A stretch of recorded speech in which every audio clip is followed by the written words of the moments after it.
Okay, folks, it is 16-16, game to 17.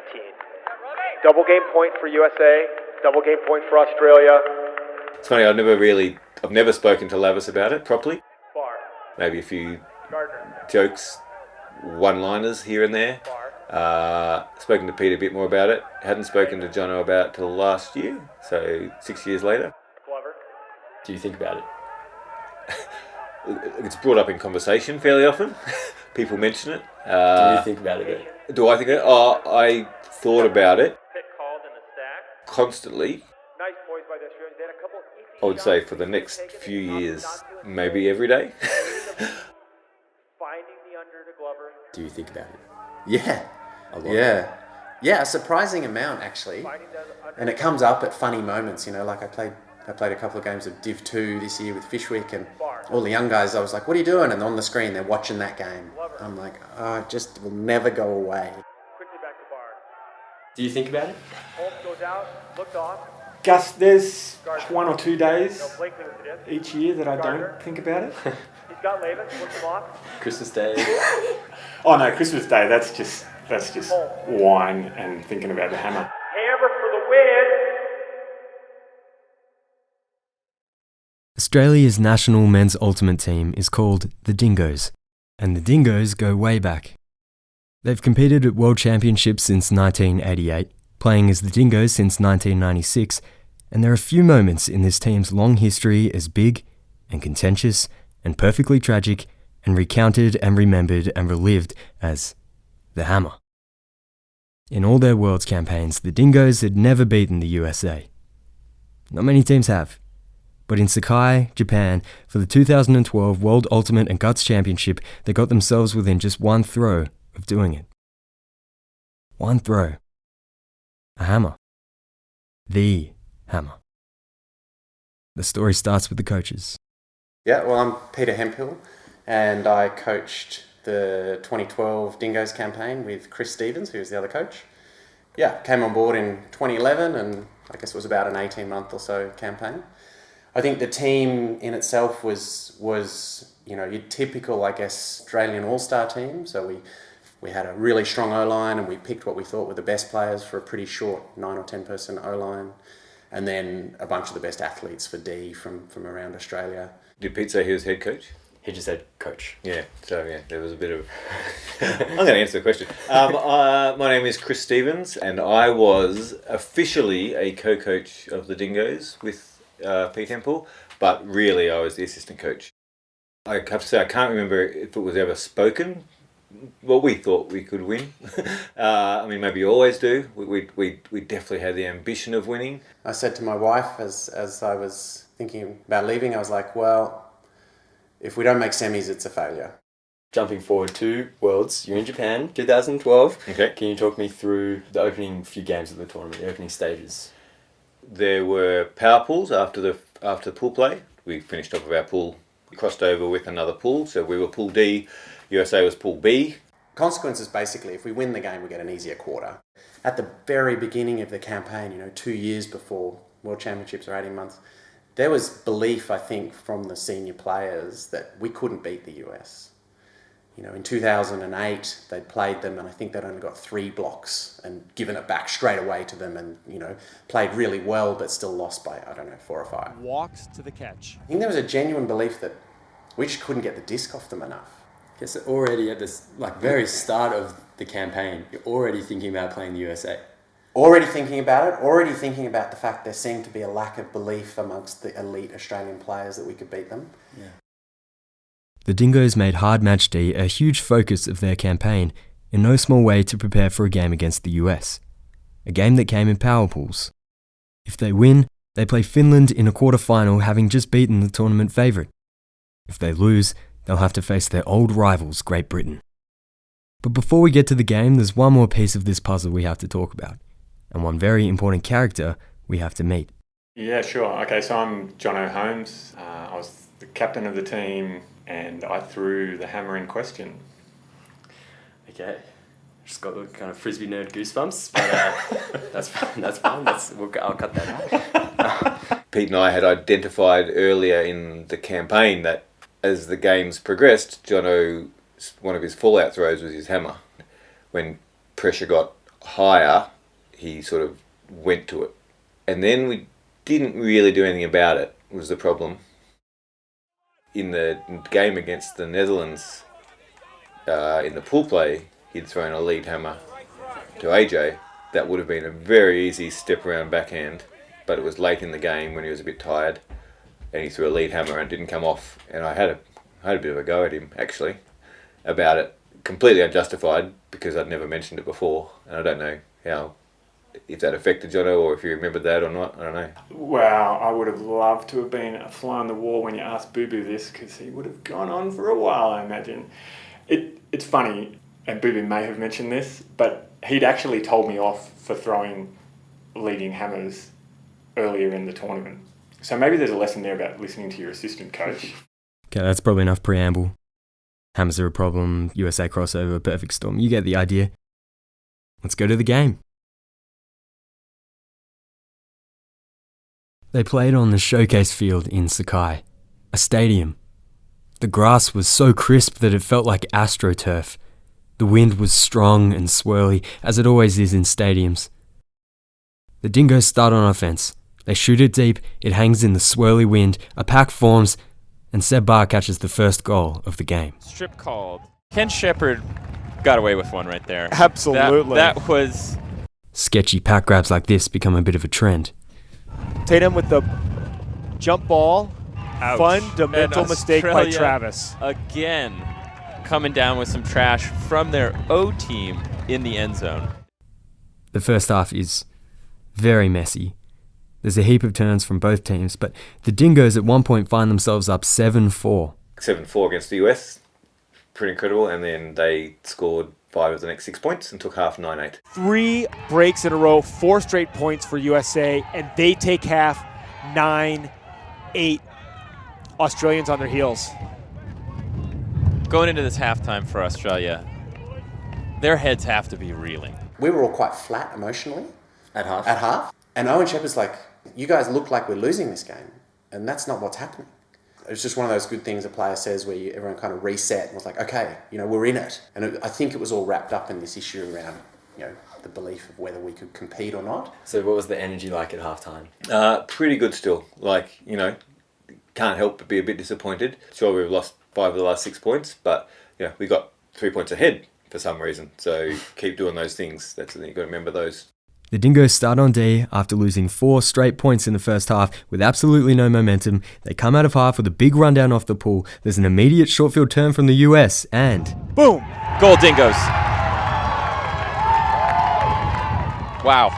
The wind calms a little bit and both sides start to settle into their offense.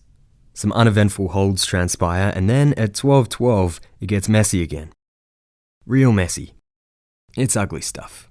The USA eventually put it in, and Australia bring out a very veteran line in response. Foul with the disc goes to Gardner. The Dingoes turf it immediately. Shepard drops it in the middle of the field. Then they play some of the best match D we've seen so far, and really set the tone for the rest of the game. The Australian D really driven the Americans back. Confusion. Gardner picks up the block. They earn the disc back. Finds Barr. They work it around, Holmes. Shepard. and then Ken Shepard shoots it out the Goes to back. Glover, defended by Cochran. Too far. USA, sensing the occasion, calls a timeout. Just a veteran timeout here. Yeah. USA's got a full field, and this is a really pretty big point for It them. was 13-12, and they basically said if the US score this, get to 14-12, it's basically game over. You don't beat the US from 14-12. Yeah, if the Americans go up 2 this late in the game, Looking at 3 points to finish, and I think that their offense is clicking in a way that they can work that one out. And they scored, and they got to 14-12. And then we got 3 points in a row. jump ball again on that sideline, and Middleton. They bring the young defender in, and he delivers big for the Dingoes. On the next To point, Kittredge. the USA put up a big deep shot, In a crowd. a pack forms, and Paul Denya takes to the Kittredge sky. misreads. Great hustle D by the Australians. He flies. Then you got a big block, crashed the pack, And it's the third got guy the block, in. didn't kill Tubby. Then he tries to pick up the disc and some people yelled at him from the sideline, but for a second there, Paul Denya flies. Evans to pick up. Australia with a chance to tie. The Dingoes work it up the field. Denyer on the goal line. Evans calls for it. Evans gonna call the strip on Kittredge, and it stands. Called goal. Goal. 14 all.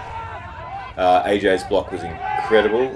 Andrew Jackson. He had to contort his body to get a block, and the guy called it foul, and they talked it over, and it wasn't a foul, so he got it back. Great on him to keep his head as well. And Shepard goes immediately deep to Jackson. 70 yards for the goal. 15-14 Australia. What a throw from Shepard. Wow.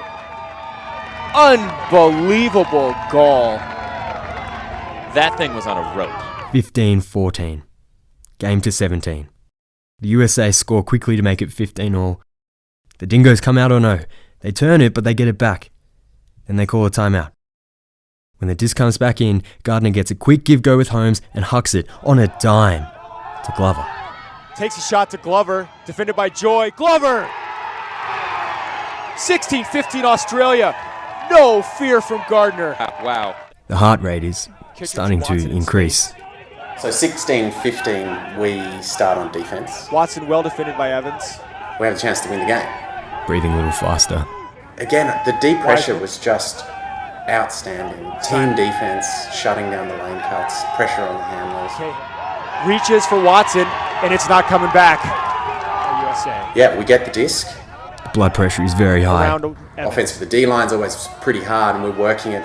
And I think AJ tries to throw an up-the-line dump pass Evans. to Joel, and it gets blocked. So it's like... Jackson, flipped a pillar.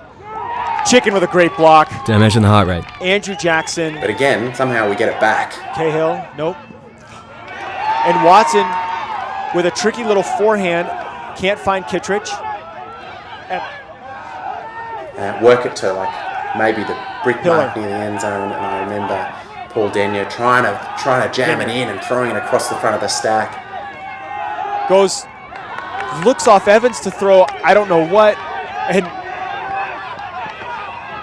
a ragged point here. Simon going to a wide open Kittredge.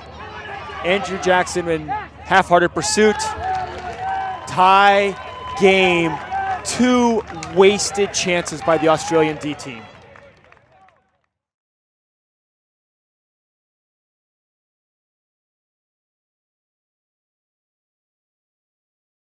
So how did you feel being on the line? Yeah, look, you know, you've got some nerves, but it's all just you're in the moment at that stage. Like, I think, you know, you walk on, your gut gives a little churn like it does whenever you play something big. And then you get on the line and you kind of look around at these, 6 other people that you've trained a really long time for and played a lot of games with, and like, yeah, you feel like, right, well, we're just going to go and get the job done now. So, I felt confident and good on that line as we walked out. Okay, folks, it is 16-16, game to 17. Double game point for USA, double game point for Australia. It was hard, like hard D from the Americans. I think threw it between the handlers a few times just to get the play moving. Worked some undercuts. I remember Glover again, he was very hard to mark, super fast, getting an undercut and recycling it. And I felt like there were just these we got in this pattern of undercuts working, couldn't make another flow or couldn't strike from any of those throws, but there was a sense of, there really was a sense of control, I think. Glover, quickly back to Barr. That's kind of the lead into, Jono getting it in the middle of the field. No, Blakely with the disc. Gardner. He's got Lavis, looks him off. Holmes. What's your name? My name's Tim Lavis. I'm Tim Lavis. What did you do? My role in the story is I was the receiver of the pass that Jono threw. It was one of those points where you're just wondering, how's this going to happen? We've got to keep working. And I'd managed to put my guy in a position where I had a chance to cut deep as Jono was getting it. The timing was working, and I turned him around and it was good. I had some separation. I could see Jono with the disc, and it's late in the game. Look, I probably held on to it for a bit long. I'm sure any kind of Frisbee analysis could have said, maybe you should have dumped it. Like, that definitely would have been an option. I had a quick check over my shoulder to see whether Jono was going to throw this. Had his hand cocked. What happened? He threw a hammer. I was like, well, that's a hammer. And so I threw it. So I throw a hammer, and instantly out of the hand, I could see that it was a bit of a hot take. It probably had a little bit too much, in Newcastle parlance, dog's breakfast on it. I didn't really get hold of it. Like, it was pretty low and hard. I remember very clearly having a moment of panic where I couldn't see it. And then there's this moment where you see Tim Lavis' feet. I thought he was going to catch it. Like, I thought it was... even when I saw him lay out, I was like, it's Lavis. He doesn't drop these. They say at times like this, things slow down, but I don't think that happens at all. I think your mind just speeds up. And I remember a very clear moment, either just before takeoff or in the air, where everything became very clear. And the clear thought was, I'm going to fucking catch this. And this is going to be amazing. We are going to win against the US at Worlds.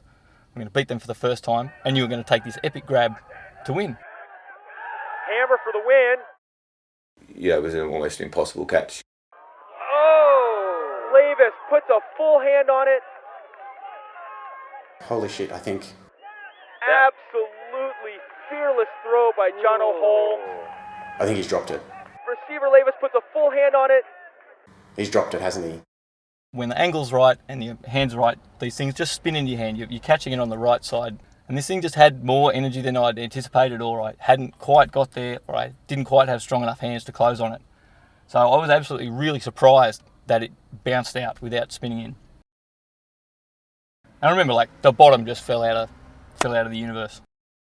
It was disbelief more than anything else because of the previous, total and clear understanding that this was happening and it was going to be great. And I remember my legs just going totally fatigued, like nothing in them. It was, the game was still in the balance, and it was going to be about getting it back. So the commentators say something like, it's the right thrower throwing to the right receiver, or whatever they say. You have the right thrower throwing it, and you have the right receiver in the end zone, but it does not connect. Keep going with what happens in the game following the hammer. Yeah, it's not good. Yeah, so you see a throw like that go down, and you've thrown it, and you're feeling not great. And so, yeah, you just have to start playing defense. They got a gainer, to a gainer, and then they huck it to a contest. Sherwood. Cahill wide open. Sherwood hangs it up. Then they throw this ridiculous speculator. Gardner in pursuit. Bar on the front side. And Canner comes up with a huge following the grab. savage after the back disc. Team USA 17. Australia 16. Tex there's goes a up and call gets on a the tip play. on it, and gets a block. Yeah, flipping it, forced he could only get his fingertips to it, and it came out nice and smooth, perfect mac to the end zone, and follows up like a great player will, and gets a layout goal for the win. It's Jono's guy as well.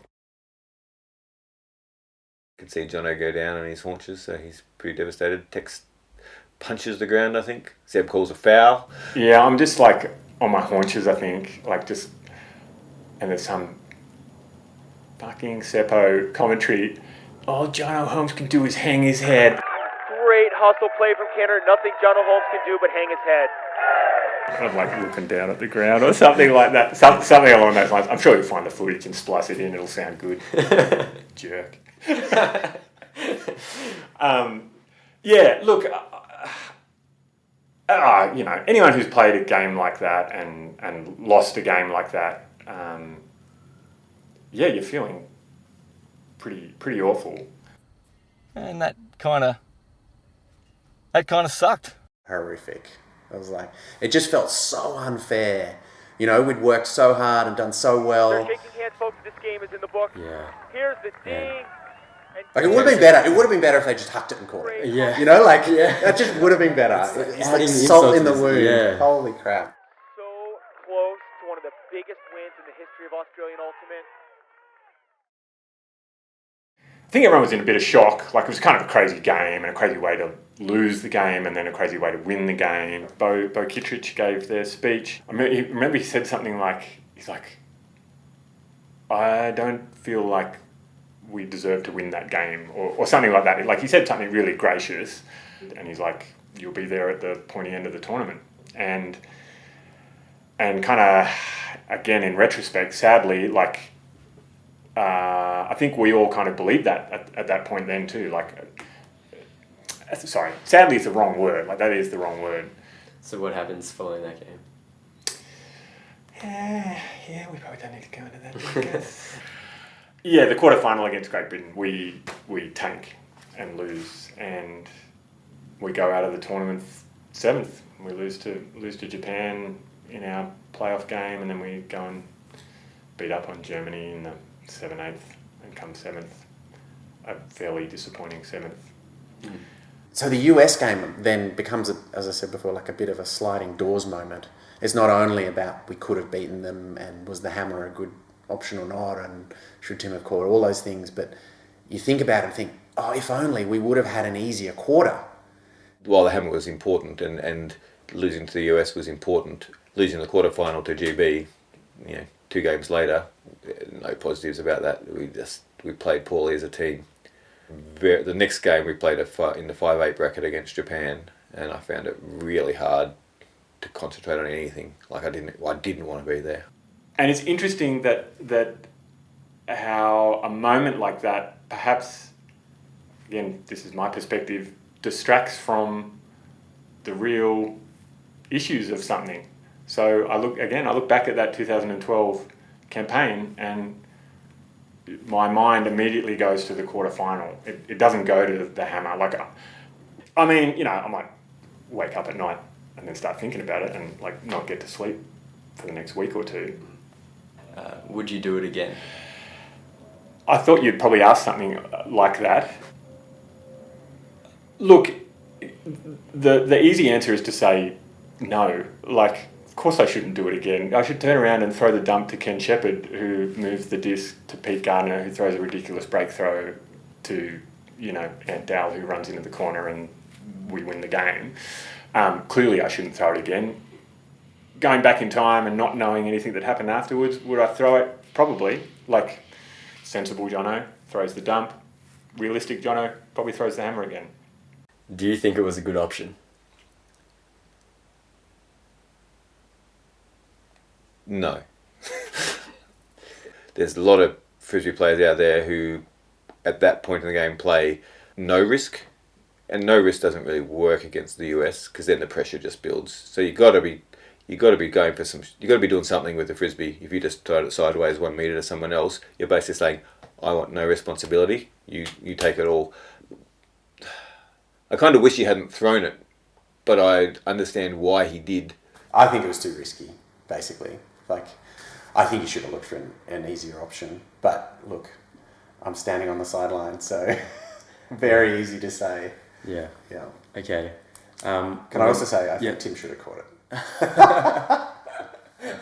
that would have just like solved everybody's problem.